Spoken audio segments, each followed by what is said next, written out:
तो hello guys, कैसे हैं आप लोग। स्वागत है हमारे चैनल आरबी एक्सप्लेनर में। कहानी की शुरुआत में हम देखते हैं एक मीटिंग हो रही होती है। अपनी किंजी कहती है, बताओ क्या बिग डील है, अगर वो लोग हमारे यहाँ मेहमान बनकर आए हैं तो उनकी खातिरदारी करो, सेवा पानी करो, मैं मीटिंग के बाद खुद उनसे मिलने आऊंगी। सेक्रेटरी कहती है, लेकिन डायरेक्टर वो लोग .com कंपनी की ओर से और ब्यूटीफुल कंपनी की ओर से आए हैं। बाहर जो बंदा खड़ा है वो सियांगतान सिटी के ब्रांच का प्रेसिडेंट है। किंजी चौंकते हुए कहती है, क्या ब्यूटीफुल कंपनी के लोग यहाँ पर आए हैं? लेकिन ये तो बहुत बड़ी कंपनी है ना, मुझे याद नहीं आ रहा है कि हमारा उनके साथ कोई बिजनेस रिलेशनशिप है। फिर वो लोग आज यहाँ पर क्यों आए हैं? सेक्रेटरी कहती है, वो दोनों कंपनी के शेयर आपको फ्री में देने के लिए आए हैं और अपने साथ एक वकील को भी लेकर आए हैं। ये बहुत सीरियस मैटर है, इसलिए आपको पर्सनली उनसे जाकर मिलना पड़ेगा। किंजी शॉक हो जाती है, वो अपने कुर्सी पर से उड़ जाती है और कहती है, क्या क्या तुमने क्या कहा? वो लोग अपना शेयर मुझे देने के लिए आए हैं? वहीं पर दो बंदे आपस में बात करने लगते हैं। एक बंदा कहता है, ब्यूटीफुल कंपनी और .com कंपनी इतने भी अच्छे नहीं है, किसी को फ्री में अपना शेयर दे दे, इसके पीछे उनका क्या मकसद हो सकता है? दूसरा बंदा कहता है, भाई मुझे नहीं पता वो लोग हमें अपना शेयर क्यों देना चाहते हैं, इसके पीछे उनका क्या मकसद हो सकता है। वहीं पर अपनी किंजी बहुत गहरी सोच में होती है। वो सोच रही होती है कि आखिर ये शेयर हमें हमें क्यों दे रहे हैं, वो यही सोच रही होती है। तभी सेक्रेटरी कहती है, ओ हाँ मुझे याद आया, उन लोगों ने मुझे एक चिट्ठी भी दिया था। उन लोगों ने कहा था कि आपको ये पढ़ने के बाद सब कुछ समझ आ जाएगा। किंजी उसके हाथ से चिट्ठी ले लेती है और उसे पढ़ती है। उसके अंदर लिखा होता है, डार्लिंग मैंने तुम्हारे लिए एक छोटा सा गिफ्ट भेजवाया है। मैं तुम्हारे लिए प्रार्थना करता हूँ कि तुम्हारा हर दिन खुशियों से भरा हो। यांग इनफान। किंजी कहती है, ये तो यांग इनफान का है। वो बहुत खुश हो जाती है और वहां से जाते हुए कहती है, आप लोग मीटिंग को कंटिन्यू करो, मैं गेस्ट से मिलने के लिए जा रही हूँ। वो जाते जाते रास्ते में हमारे मेन कैरेक्टर को फोन लगा देती है और कहती है, हेलो यांग इनफान, मुझे तुम्हारा गिफ्ट बहुत अच्छा लगा। उधर से हंसने की आवाज आती है, तुम्हें पसंद आया तो मुझे भी अच्छा लगा, चलो ठीक है रखता हूँ मैं। वो भी कहती है ठीक है। अब हम देखते हैं किंजी वहां पर पहुंच चुके होते हैं यार ब्यूटीफुल कंपनी के शेयर्स के पास, और क्या कहते हैं .com कंपनी के लोगों के पास पहुंच चुकी होती है। वो उस फॉर्म पर साइन करती है। सभी लोग तालियां बजाने लगते हैं। एक बंदा कहता है, मिस ये आपसे, आप भी ब्यूटीफुल कंपनी के शेयर होल्डर हैं, कांग्रेचुलेशन। मुझे लगता है फ्यूचर में आपके साथ कोऑपरेट करने का और भी कई अपॉर्चुनिटी मिलेगा। वो भी कहती है, हाँ तुमने सही कहा। और सभी लोग जोर जोर से तालियां बजाने लगते हैं,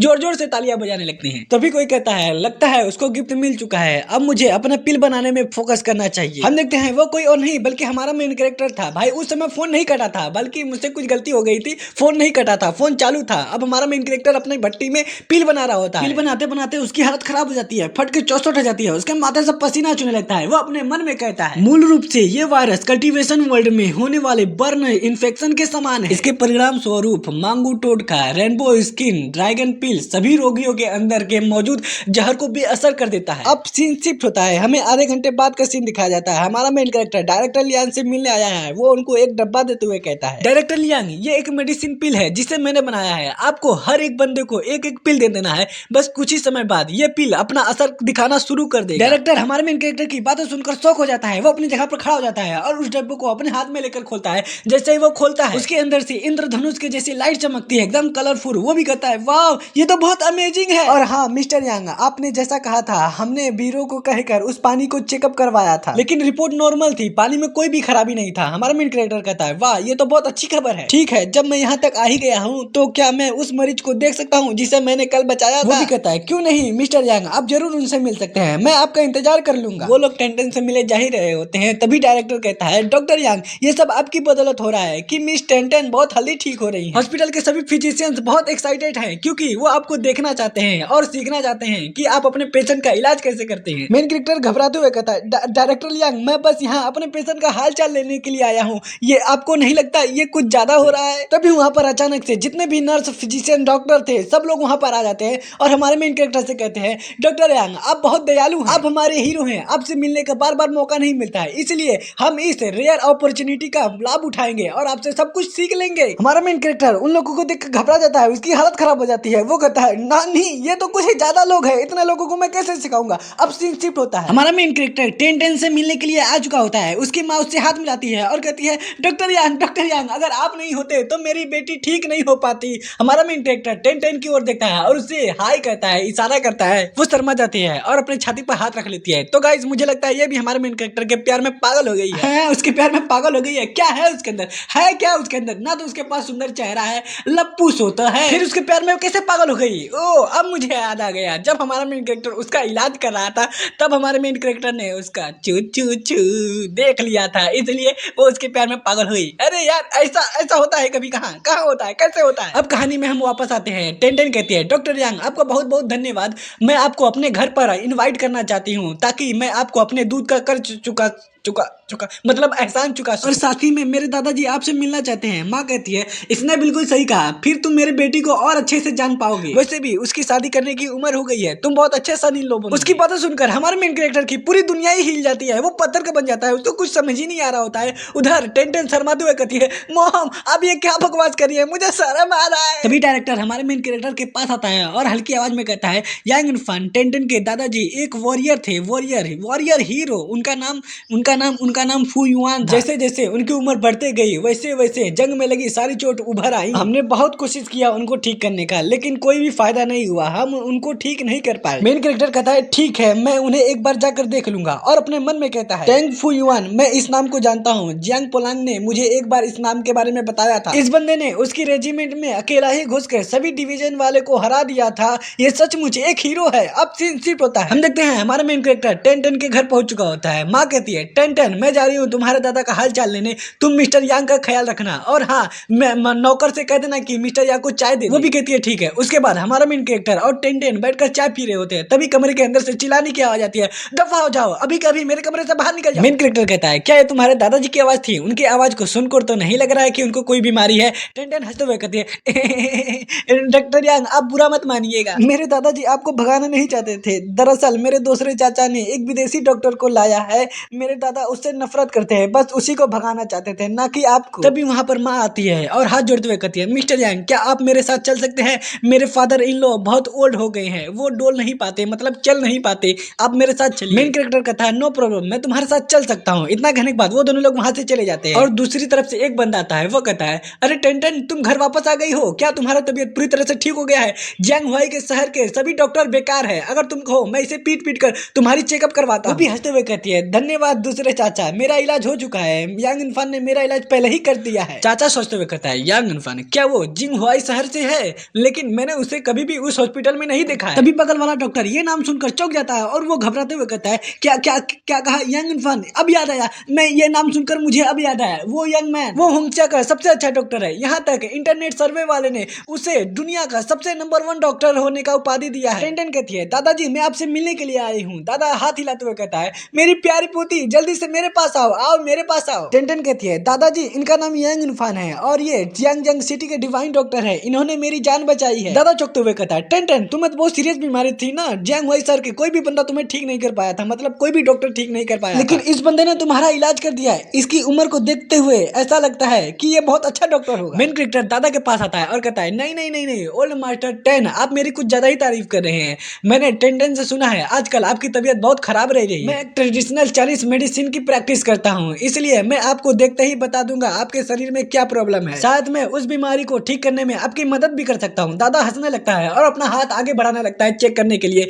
मेन कैरेक्टर उसके हाथों को पल्स चेक करता है और कहता है, ये तो मेन कैरेक्टर को हिचकता हुआ देखकर पीछे से टेंग टेंग घबराते हुए कहती है, यांग इरफान क्या हुआ, मेरे दादा की हालत कैसी है, बताओ ना बताओ, क्या हुआ, कोई गंभीर बीमारी है? मेन कैरेक्टर अपने मन में कहता है, ओल्ड मास्टर चैन बहुत बूढ़े हो गए हैं, उनकी मृत्यु पक्की है, अब ऐसी कोई चीज नहीं है जिनका इलाज दवा से हो पाए। हमारे मेन कैरेक्टर कुछ ना बोलते हुए ओल्ड मास्टर टेन देखते हैं और फिर रोने लगते हैं। वो कहते हैं, कोई बात नहीं नौजवान, मैं जानता हूँ मेरे शरीर की हालत मुझसे बेहतर कोई नहीं जानता, मरने से पहले मुझे सिर्फ एक बात का पछतावा है, युद्ध के दौरान जब मैं 120 लोगों का लीडर था, तब मैंने अपने साथियों को लेकर दुश्मन के ऊपर अटैक कर दिया, जब हम वहां से वापस आए तब हम कुल मिलाकर 120 में से सिर्फ 30 बचे थे जिंदा, लेकिन उन सभी में से कोई भी सही सलामत नहीं था, किसी का हाथ टूट गया, किसी का पैर टूट गया, कोई लंगड़ा हो गया, कोई लूला हो गया, हालांकि इतने साल बीत गए हैं, मैं सिर्फ यही सोचता रहता हूँ कि वो लोग अब कैसे होंगे। हमारा मेन कैरेक्टर कहता है, मास्टर टैंग अब चिंता मत कीजिए, वो लोग बिल्कुल ठीक होंगे, मुझे पूरा यकीन है। अगर वो लोग इस दुनिया से चले भी गए होंगे तो वो लोग बहुत बहादुर ईमानदार है, ऐसे सैनिक के लिए कब्र से अच्छी जगह कोई हो ही नहीं सकती। इसके अलावा मैंने ये नहीं कहा कि आपके कंडीशन में सुधार नहीं आ सकता। और वो अपने मन में कहता है, मुझे लगता है इनकी मदद करने के लिए मुझे अपने मेरिट फोर्स को सेक्रीफाइस करना पड़ेगा, युद्ध में लड़ने वाले बंदे के लिए मैं इतना तो कर ही सकता हूँ। इतना करने के बाद अपना हाथ लेता है और दादा को ऊपर रख देता है, उसका हाथ चमकने लगता है।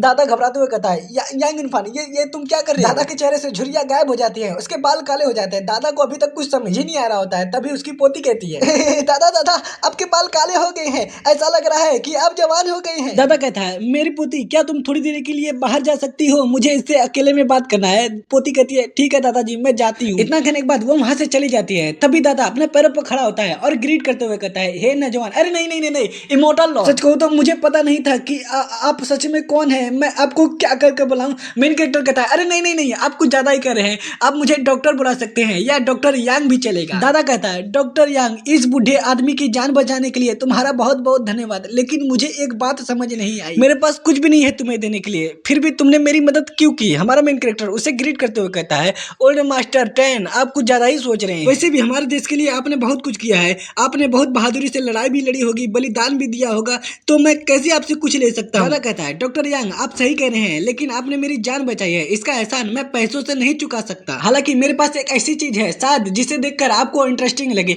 इतना कहने के बाद एक जाल लेकर मछली वाले टैंक में डाल देता है। क्या कहते हैं यार, टैंक क्या कहते हैं इसके, जिसके अंदर मछली रखता है, उसका नाम मुझे नहीं पता, बस उसके अंदर डाल देता है। हमारा मेन कैरेक्टर ये सब देखते हुए कहता है, वाह ये गोल्डन मछली तो बहुत अच्छी है, लेकिन ये बाकी मछलियों से इतनी अलग क्यों है? दादा हंसने लगता है और वो उस जाल को निकालता है। उस जाल के अंदर एक बोल होता है और कहता है, अजीब, ये गोल्डन मछली नहीं बल्कि ये बोल है। तो गाइस ये बोल आया कहाँ से? वो मछली के अंदर से आया है, मछली की आंख है, मछली के पीछे से आया, आगे से आया, कहाँ से आया मुझे नहीं पता। दादा कहता है, ये एक गिफ्ट है जो मेरे पिता ने उनके मृत्यु होने से पहले मुझे दिया था। फिर दादा एक चिमटे की मदद से उस बॉल को निकालता है और कहता है, मछली पकाने से पहले तुम्हें कुछ बातों का ध्यान रखना पड़ेगा। मछली को एक साथ कई दिनों तक पानी में डालना पड़ेगा, बस उसके बाद तुम जब मछली को खाओगे तो तुम्हें पूरे दिन भूख नहीं लगेगी। लेकिन अब जब मेरी हेल्थ इतनी अच्छी हो गई है तो मुझे नहीं लगता कि मुझे इसकी जरूरत है, इसलिए डॉक्टर यांग मैं इसे आपको दे रहा हूँ। भाई हमारा मेन कैरेक्टर तुरंत उस बॉल को ले लेता है, एक बार के लिए मना भी नहीं करता और कहता है, यंग मास्टर मतलब ओल्ड मास्टर टैंग आपका बहुत बहुत धन्यवाद। और अपने मन में कहता है, इस चीज के अंदर से मुझे यू लोंग सेंग जैसा और महसूस हो रहा है, शायद ये चीज उससे रिलेटिव हो। अब सीन शिफ्ट होता है, हमें जियांग वेंग का सीन दिखाया जाता है, जहाँ पर एक घर के अंदर दो मतलब एक लड़का एक लड़की गंदी गंदी चीजें कर रहे होते हैं। लड़की कहती है, बाबू बाबू तुम बहुत हैंडसम हो, अमेजिंग हो, तुम मुझे बहुत अच्छे लगते हो। लड़का कहता है, बाबू क्या तुम सच कह रही हो? इसी बात पे मुझे एक चुम्मा दे दो, आगे गंदी गंदी चीजें भी करना है, मतलब गोप गोप गोप। लड़की कहती है, बाबू तुम बहुत नॉटी हो। तभी उस घर के सामने एक लड़की धीरे धीरे जा रही होती है, अचानक से वो रुक जाती है और मुस्कुराने लगती है, अपनी पावर को एक्टिवेट करती है और कहती है ओ लगता है कोई अपना काम ठीक से नहीं कर रहा है, उसे क्या लगता है मैं अंधेरे में नहीं देख पाऊंगी, अभी उसे सबक सिखाती हूँ। इतना करने के बाद अटैक कर देती है। अब हमें इस लड़की के बारे में बताया जाता है, ये जुए सनसेट की मेडन मियाओ यिन है। और वहीं दूसरी तरफ हमें घर के अंदर का सीन दिखाया जाता है, जहाँ पर लड़का लड़की मजे कर रहे होते हैं, तभी पीछे से उनको कुछ महसूस होता है, उनकी तरफ कोई अटैक आ रहा होता है, वो लड़का डरा जाता है। अब हमें इसके बारे में बताया जाता है, ये जुए सनसेट का चैन लुकी है, वो अटैक सीधे उस लड़की को लगता है, वो तुरंत बेहोश हो जाती है, उसके नाक से खून निकलने लगता है। लड़का चिल्लाते हुए कहता है, अरे बाबू तुम्हें क्या हुआ? आखिरी मौके पे तुमने धोखा दे दिया, बस मेरा होने ही वाला था। कौन है साला जो मेरे मेरे मेरे मेरे रंग में भंग डाल, मैं उसकी मैया पहने कर दूंगा, कौन है मेरे सामने आओ। जब वो दरवाजे की तरफ देखता है, वो लड़की मियाओ जो बड़ी स्टाइल से खड़ी होती है, इसकी देखकर फट जाती है। वो घबराते हुए कहता है, सीनियर सिस्टर मियाओ आप यहाँ पर क्या कर रही है? वो अपना एक दूसरा अटैक बना लेती है और कहती है, ओ तुम तो यहाँ पर खूब मजे कर रहे हो जूनियर ब्रदर। हमारे मास्टर ने मोइन क्लिप के सक्सेसर की जानकारी जुटाने के लिए तुम्हें माउंटेन से नीचे भेजा और तुम यहाँ पर क्या कर रहे हो? गुलछर्रे उड़ा रहे हो, मजे कर रहे हो। लुकी कहता है, नहीं नहीं सीनियर सिस्टर मैं काम कर रहा था, मजे नहीं कर रहा था। वो भी कहती है, अच्छा ऐसी बात है, तो बताओ हम लोग कहाँ पर है? वो कहता है, मोइन क्लिफ के सक्सेसर का नाम यांग इरफान है, वो बहुत फेमस है, उसकी जानकारी इंटरनेट पर हर जगह है। मियाओ चिढ़ते हुए कहती है, मास्टर सही कह रहे थे, तुम एक नंबर के घटिया इंसान हो, क्या तुम्हें पता है हम यांग इरफान को किस लिए ढूंढ रहे हैं? लुकी कहता है, नहीं मुझे नहीं पता, हम उसके बारे में जानकारी क्यों इकट्ठा कर रहे हैं? वो भी कहती है, ऐसा कहा जाता है कि मोइन क्लिफ पर एशियन डीमेंट और गोड का बैटल ग्राउंड हुआ करता था। ये एंशिएंट समय की सबसे सर्वोच्च ट्विस्ट अनगिनत अवशेष मैनुअल ग्रंथ और कल्टीवेशन टेक्निक से भरी पड़ी है। भाई उस माउंटेन के बगल में देखो, वो जो चीज आपको दिख रही है,